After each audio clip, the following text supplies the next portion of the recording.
What if vampires weren't damned, but selected? Not folklore, but yearning, primal, mortal, and urgent. For ages, we thought they were beasts born of shadows. But what if those shadows weren't thrust upon them? What if they chose them? What if endless craving wasn't a curse, but a deal struck in a moment of frailty, a gesture of devotion, or sorrow, or crushing solitude? Welcome to Mythic Chronicles, where ancient tales, buried terrors, and otherworldly battles come alive. If you enjoy uncovering the hidden facets of mythology, please give this video a thumbs up, subscribe to our channel, and hit the bell icon below to stay updated with every epic tale. I recall the night I perished. It was the final dusk my mortal eyes witnessed, a blaze of violet and scarlet on the skyline, consuming all I once knew. In those last moments of daylight, dread and longing clashed within me. The dread of death gripped my waning soul. Yet the longing to hold on to life, whatever the price, proved fiercer. I was sick, a pestilence ravaging the hamlet, and I wasn't ready to fade into the frozen soil. So when the stranger with timeless eyes offered me another existence, I yielded. In my fear of the abyss and desperation for more days, I welcomed the darkness within.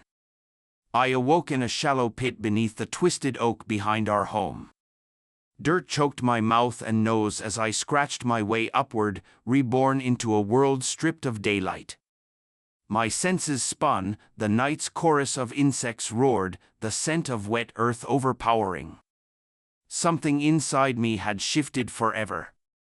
My heart was silent, my skin chilled, yet a new hunger pulsed within, a voracious need that consumed all reason until only thirst remained. It wasn't a mere thirst for water or ale, but a burning desire for blood that set every nerve ablaze. Stumbling through moonlit meadows, I caught the trace of life on the wind, warm, throbbing life. My feet moved without thought. A far-off farmhouse's glow called, its straw roof outlined against the stars. Inside, a heartbeat resounded like a drum in my skull. With every step toward that welcoming light, the mortal part of me screamed in defiance, but the hunger silenced it. I reached the cottage door, quivering at the threshold. Some fragment of instinct in my changed blood held me back, unasked. I couldn't cross without invitation, so I tapped gently, a quiet knock with sinister purpose. The door groaned open. Guileless eyes met mine. A young farmhand, likely expecting a lost traveler at this late hour. His kind greeting died on his tongue as my shadow fell over him. I remember his face. The moment confusion turned to dawning horror as he saw the feral gleam in my eyes and the fangs I did not know I had. He recoiled, but too late. The scent of his spilled blood hit me as I lunged, and my mind plunged into a red haze. Hot, coppery life filled my mouth. A muffled scream, the thrashing of his body, then limp silence. I drank deeply. Each swallow was both ecstasy and anguish. Pleasure, pure and vile, coursed through my veins. In that feeding, I felt more alive than ever. Yet the soul in me withered, recoiling at what I had become. When the haze cleared, I knelt over a corpse. The boy's eyes, once bright with gentle humor, stared glassy at the ceiling. My stomach heaved with sick realization. I had invited myself into hell. The thirst was sated, but only for a moment. Already it coiled again in my gut, never truly fulfilled. I stumbled back into the night, the taste of innocence lost lingering on my tongue. In the silent fields under cold starlight, I lifted my bloody hands and howled in despair. I was still alive, and that was the greatest horror of all. The eternal night had only just begun, and with it came an eternal hunger that would shadow me forever. I wandered under moon and cloud for nights uncounted, a wraith in tattered clothes. At first light each dawn, I burrowed into haystacks or shallow hollows in the earth, hiding from the sun's lethal gaze. Days and nights blurred into a single lonely twilight existence. I did not return to my village at once. I was too ashamed of the blood on my hands, too frightened of what I had become. Yet the yearning for human presence gnawed at me almost as much as hunger. Loneliness became a second thirst, and in my darkest hours, I nearly wished the sun would find me and burn me to ash. Still, something kept me going, some faint hope that I might find a way to master the monster within, or at least not be damned utterly alone. When I finally dared to creep back to the outskirts of my old home, weeks had passed. I kept to the shadows of the woodline as the village came into view. There, by the well in the square, I saw a small gathering under torchlight. They huddled around a makeshift pyre. Horror prickled through me as I realized what stood atop the piled logs, a staked corpse, its mouth stuffed with garlic and a wild rose laid upon its chest. The people whispered prayers and curses. They were burning one of their own under suspicion of vampirism. A poor soul, likely someone who died of the plague, now desecrated in terror. My stomach churned, for I was the true monster they feared, lurking just out of sight. I knew then I could never reveal myself to them. Their fear would drive them to destroy me, and perhaps they would be right to try. Heart heavy, I slunk away through the alleys toward my cottage. At the door of my former home, I halted. Warm lamplight glowed through the cracks. My wife's voice hummed softly within, a lullaby to soothe our infant son. The sound was an arrow to my chest. I yearned to go inside, to hold them both. But I dared not cross that beloved threshold. I could almost feel an invisible barrier there, stronger than any wall. Perhaps it was faith or love guarding the doorway, or perhaps my own guilt. My fingers trembled on the wood, but I did not knock. I had no right to enter uninvited, not as the thing I was. Instead, I whispered my wife's name through the door, voice cracking. The lullaby stopped. "Hello? Who's there?" she called, voice tinged with both hope and fear. For a flicker of an instant, I considered lying, pretending to be a weary traveler in need, so that she might open the door to me.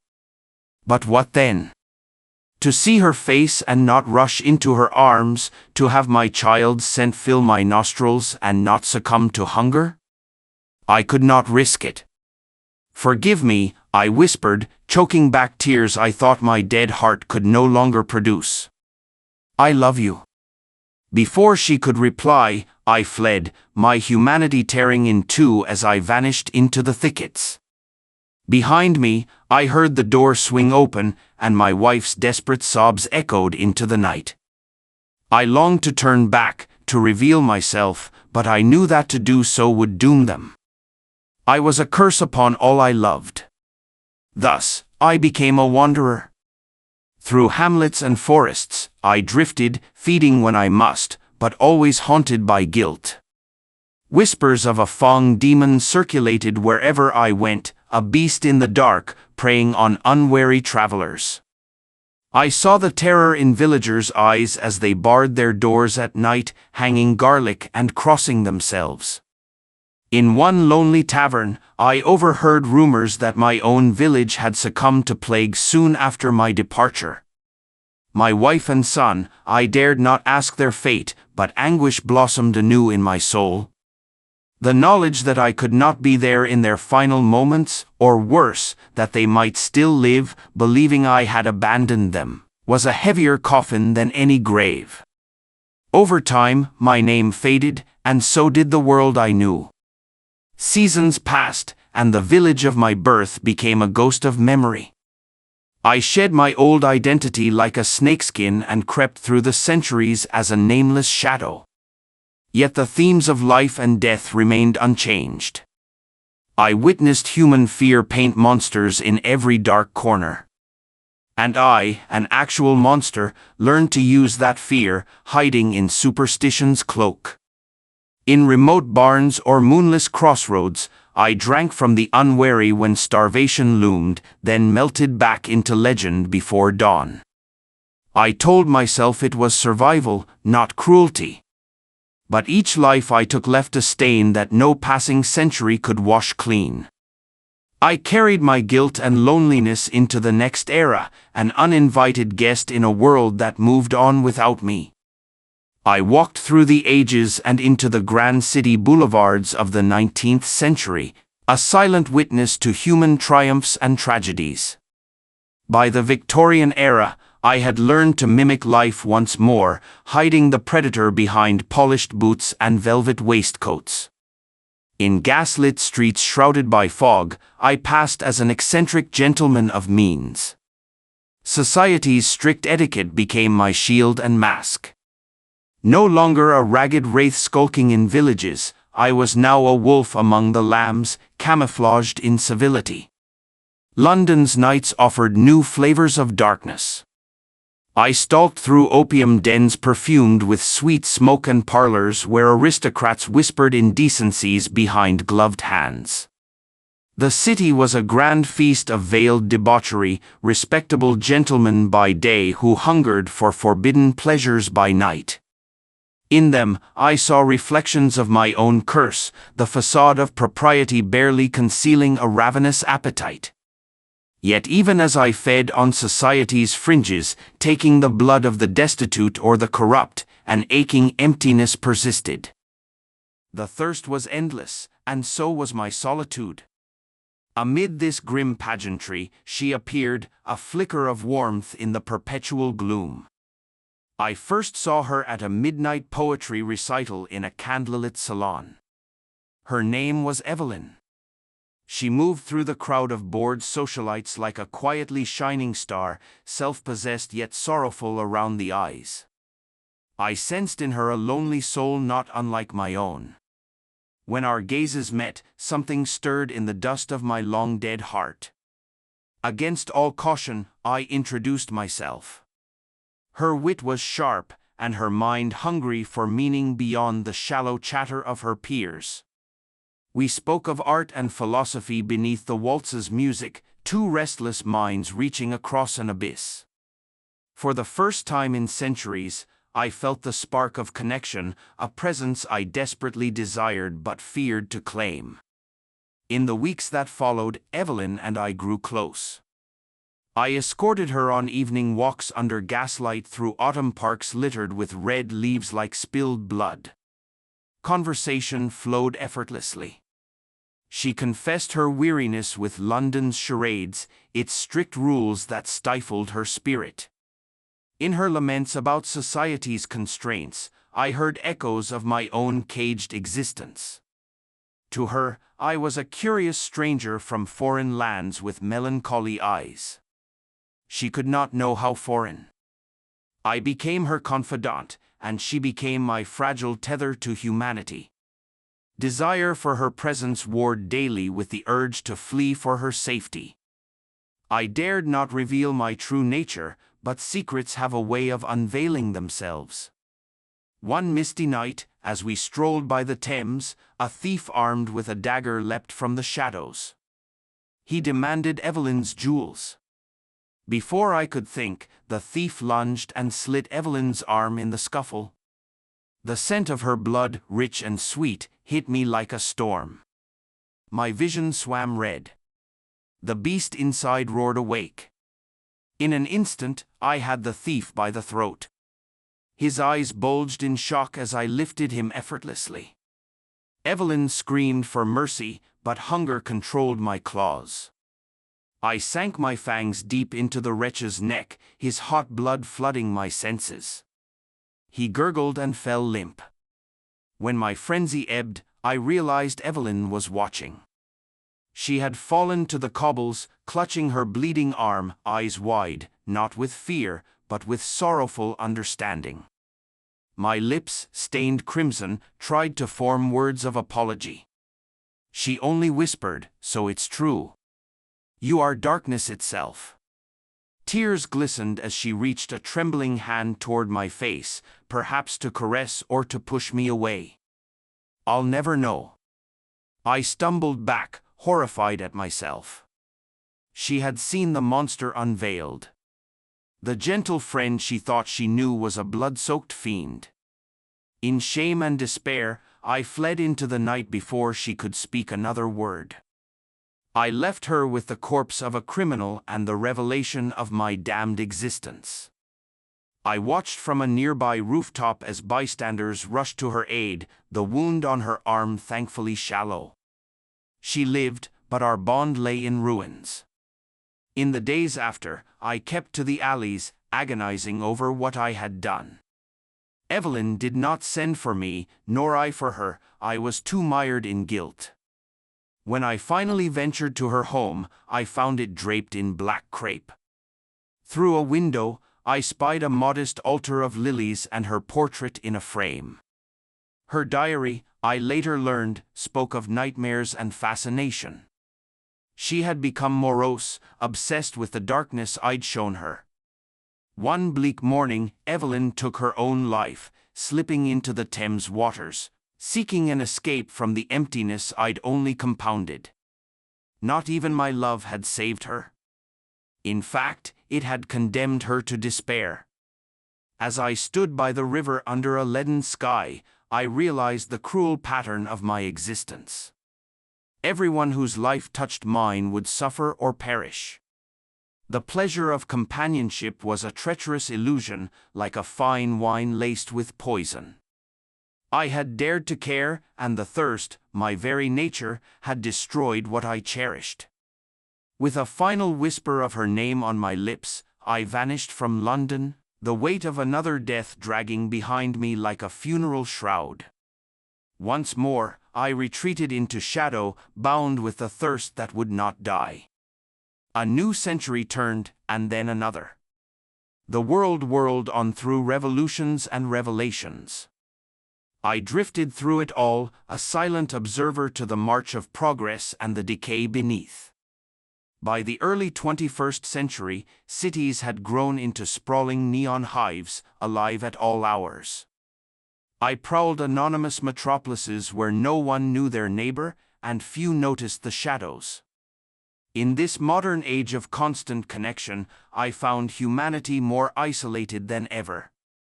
People wandered crowded streets with hollow eyes fixed on glowing screens, each soul drowning in a well of private loneliness. To a relic like me, it was a jarring paradox. Never had humans been so intertwined, yet never had they felt more alone. I moved through these throngs like a ghost. Feeding became facile, arrange a midnight rendezvous through a glowing rectangle, charm with carefully crafted words, and mortals would invite me into their lives as easily as clicking accept. The ancient thresholds had turned digital. I mused, no need to even knock, and behind their polite smiles, I often sensed desperation. The cult of modernity had not freed them. It had simply given new masks to the same fears and desires. On a rain-slick night in one such city, I found myself drawn to a small urban park illuminated by a flickering street lamp. Huddled on a bench beneath its sickly light was a lone figure, a young woman named Marisol. We had met on an online forum where she wrote of despair and yearning as deep as any I'd known. Perhaps it was reckless to meet her in person, but something in her words called to my centuries-weary soul. As I approached, she looked up from her phone, and our eyes met. Hers held a familiar emptiness. I saw the shadow of death there, the kind that stalks the depressed and heartbroken. We talked for hours under the weeping skies. She mistook my pale complexion and old-fashioned manner for mere eccentricity. In her sadness, she did not pry, and I, in turn, found myself confessing truths in veiled form. Marisol spoke of feeling unseen in a world obsessed with noise, of scrolling through endless feeds of smiling faces while drowning in loneliness. She said it was as though some emotional vampire had drained her will to live. I gently asked why she had agreed to meet me, a stranger from the void. She shrugged, offering a tragic smile. I suppose I hoped you might be a monster. Because if you were, at least there's a reason for the pain. And if you kill me, maybe it ends. Her words punctured me. In all my long existence, I had never heard someone wish for a monster's embrace. In Marisol, I recognized the same desire for oblivion that had once tempted me to meet the sun. I sat beside her, the damp cold of her shoulder seeping through my coat as we lightly touched. Her pulse fluttered, a quiet reminder that she was achingly alive, though she felt dead inside. Every instinct urged me to take her, to grant her unspoken wish, and sate my own hunger in one crimson act. Her slender neck was inches away, the scent of bittersweet life enveloped me. Yet I could not do it, not this time. Instead, I spoke of dawns on faraway mountains, of nights in old forests under starry infinity. I painted the world beyond her pain, trying to ignite a spark of wonder in her eyes. She listened, tears mixing with rain on her cheeks. In that moment, I felt more a companion than a predator. The desire for her presence muted my thirst, or at least made it bearable. Hours later, as the city's sleepless lights haloed the mist, I walked Marisol home. At her apartment door, she hesitated, then quietly asked if I would come inside. No trace of fear in her. "You make it sound like life might still hold beauty," she whispered. I only nodded, afraid my voice would betray the hunger her closeness had woken. With that, she stepped over her threshold alone, and I once again remained outside in the dark, uninvited, where love might dwell. I spent the next nights drawn irresistibly back to Marisol's side. We met again at midnight, each time I balanced on the knife's edge between compassion and predation. Marisol's spirit seemed to lighten as we wandered through empty streets along moonlit canals. She laughed softly at my antiquated turns of phrase, and in those moments, her eyes sparkled with life. The change was fragile but real. In helping her find slivers of joy, I too felt a burden lift. Yet the closer we grew, the more precarious our bond became. I had lit a candle in her darkness, but I knew the monster within me threatened to consume us both. As dawn neared one foggy morning, I escorted her home once more. This time, she took my hand before I could retreat. Her touch was warm, real, anchoring me in the present. "Stay with me," she pleaded softly. I could hear the longing in her voice for comfort, for love, for anything true in a world of fleeting illusions. My dead heart ached. I had kept my hunger at bay thus far, feeding elsewhere on those who would not be missed. But each moment with Marisol tested my control. To love a mortal was to walk on burning coals, an agony doomed to fail. Still, I could not break away. In a quiet voice, I confessed a piece of the truth. "I'm not who you think I am. My darkness runs deeper than you know." She responded by guiding my hand to her heart. "All I know," she whispered, "is that with you, I don't feel so alone. Your darkness hasn't scared me yet." In that moment, I realized she had long sensed I was something beyond ordinary. Perhaps she even guessed what I truly was and welcomed it. The revelation was at once terrifying and exhilarating. Marisol was inviting the monster in, eyes open. Her trust was a gift I felt I did not deserve. I could protect her from any external threat, save one. I could not protect her from myself. But what if I could? A daring thought took hold. What if I shared my curse, made her as I am? She would no longer fear loneliness or pain as humans do. We could roam the endless night together, eternally present for each other. It was a selfish fantasy, tainted by the delusion that undeath was salvation. I recalled Evelyn's fate and shuddered. Immortality had not freed me. It had chained me to unending hunger. To inflict that upon Marisol would be a cruelty beyond measure. I gazed into her hopeful eyes and felt the terrible weight of choice. The ancient words echoed in my mind, "None are more hopelessly enslaved than those who falsely believe they are free."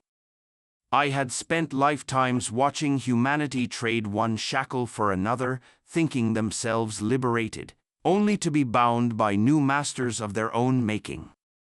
I, too, had believed immortality would free me from death, only to become a slave to an eternal thirst. Turning Marisol might free her from her mortal sorrows, but it would forge new chains of blood and night. The pleasure of our companionship would be real, yet built on the ruins of her human life and the sacrifice of her soul's freedom. Could I ever justify that? My hesitation betrayed me. Marisol's expression faltered. She stepped back, wrapping her arms around herself.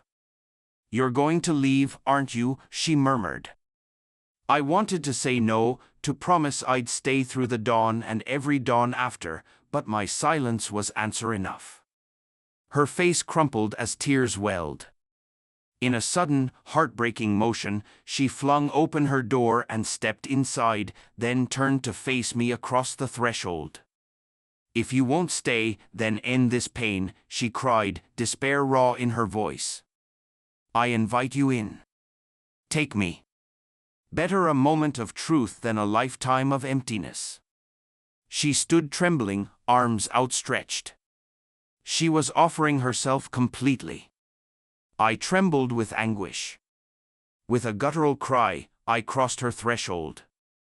In an instant, I was upon her, pulling her into my arms. Our lips met in a desperate kiss, her first and my thousandth, tasting of salt tears and fevered longing. In that embrace churned all the love, sorrow, and hunger that had plagued my existence. My fangs slid into her neck as gently as possible, and Marisol gasped. Her blood rushed warm over my tongue, rich with life and pain and fierce devotion.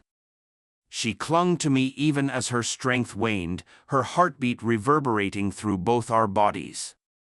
I drank and wept, each swallow a cruelty and a mercy entwined. As her pulse faded, I tore my wrist with a thong and pressed it to her lips. "Drink," I whispered, voice breaking. She drank, each drop of my cursed blood sealing her fate. When it was done, I carried her limp form to the sofa and cradled her through the death of the mortal and the birth of the immortal.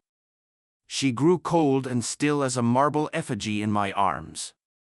I sat in silence, horror slowly flooding in. What had I done?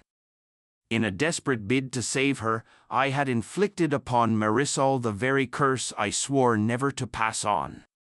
I had broken my last vow, that my damned lineage end with me, and I had done it in the name of love and pity, bright justifications masking my darkest selfishness. As dawn's first pale light crept under the curtains, I held her and waited, foolishly hoping this time might be different, that together we could navigate the night without descending into depravity. But I knew the truth. We were bound by thirst and shadow, a pair of phantoms the world would never welcome. Sunset arrived, and with it, Marisol's awakening. I felt her stir in my arms as night unfurled beyond the windows. She inhaled sharply and opened eyes of midnight. For a heartbeat, confusion clouded her face. Then hunger etched itself in her gaze. I whispered her name, trying to anchor her. Marisol sat up, moving with uncanny grace. "Everything. I can hear everything," she murmured, eyes dilating at the faintest sounds and motions. I haltingly confessed what she had become. She only nodded. "I asked for this," she whispered, her tone unreadable. At first, she seemed almost herself, just quieter, colder to the touch. But the thirst was growing. I knew its signs too well. Her voice trembled as she asked, "Will it always burn like this?" I had no comforting lie to give. Before I could respond, a soft knock came at the door. In an instant, Marisol's fragile composure shattered. The visitor called her name, a concerned friend, by the sound. I realized with dread that in our day of silence, someone had come to check on her. Marisol's nostrils flared at the scent of warm blood beyond the wood. "No, stay back," I hissed, but hunger eclipsed her reason. Like a marionette jerked by unseen strings, she rose and flung the door open. A young man stood there, one of her neighbors, brow knitted with worry. Before a greeting left his tongue, Marisol pounced. They collapsed in a tangle at the threshold. She sank her newborn fangs into his throat with a savage cry. The man's scream died in a wet gurgle. I froze a second too long. By the time I wrenched her off him, his throat was shredded and blood was pooling on the floor. She writhed in my grasp, hissing in feral rage. Then, finally, the red haze faded and she went limp against me. We stared at the lifeless boy sprawled in the doorway. He had only wanted to help. Realization crept over Marisol. Her eyes, moments ago blazing with bloodlust, widened in horror at what she'd done. Fresh blood dripped from her lips. She tried to speak, but a keening wail of anguish tore free instead. I felt her heart break as if it were my own. She clutched at her hair and chest as if to claw the monster out. "This isn't freedom," she choked between sobs. "It's a worse cage than before." I reached for her, but she stumbled back, recoiling from my touch. "You knew this would happen," she moaned, her voice tinged with betrayal and despair. I had no defense. The truth was written in the scarlet horror before us. She had prayed for release, and I had given her damnation. Outside, the sky had begun to lighten. Marisol's tear-filled eyes fixed on the growing glow beyond the rooftops. "The sun," she whispered. I realized her intent a heartbeat before she moved. She suddenly broke from my grasp and dashed onto the balcony. I lunged after her, frantic. The eastern sky was already aglow.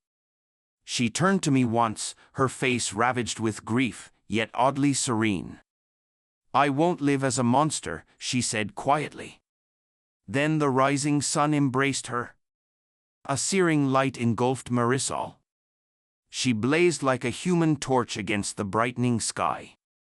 I cried out and reached toward her, but the sunlight licked my hand with fire, forcing me back. In seconds, the woman I loved disintegrated into ash, swept away on the morning breeze. I collapsed to my knees on the threshold, half in shadow, half in light. The burns on my arms were nothing compared to the desolation in my soul. Marisol was gone, truly gone. Her brief hope and long despair alike extinguished, I crawled back into the darkness of the empty apartment, trembling and alone. The neighbor's body lay as a testament to our folly. I covered his still face and murmured a hollow apology into the silence. I retreated to a lightless corner, skin smoking where stray dawn rays grazed it. I longed for the sun's final mercy, but some curse or cowardice kept me from stepping fully into its fire. Perhaps I knew I did not deserve the peace of non-existence. I wept with the agony of one who had lost the last precious thing in the world. I thought immortality had made me empty before, but this pain was a new abyss. That evening, I carried the neighbor's body far away and laid him to rest as a final act of penance. Then I walked on, leaving the blood-soaked apartment and the ghost of Marisol's laughter behind. The city roared on with its oblivious life, voices, music, traffic, unaware of the tiny tragedy that had unfolded in its midst. I realized how many such tragedies played out unnoticed, how many souls cried in darkness while the world went on. I was not special in misery, merely cursed to witness endless cycles of it. Night after night, I continue to wander, a silent silhouette in alleys and forgotten places. I live on, if one can call this living, bound by the thirst that never dies. Marisol's face haunts me. Evelyn's memory pierces each lonely sunrise. I am a permanent exile, cast out not just from the human world, but from any semblance of solace. Perhaps one day I'll find the courage to greet the dawn, but not tonight. The sky grows dark once more, and my hunger stirs. Existence stretches before me, endless and empty, a prison of my own making. And so, I vanish into the shadows again, alone with a thirst that nothing can quench.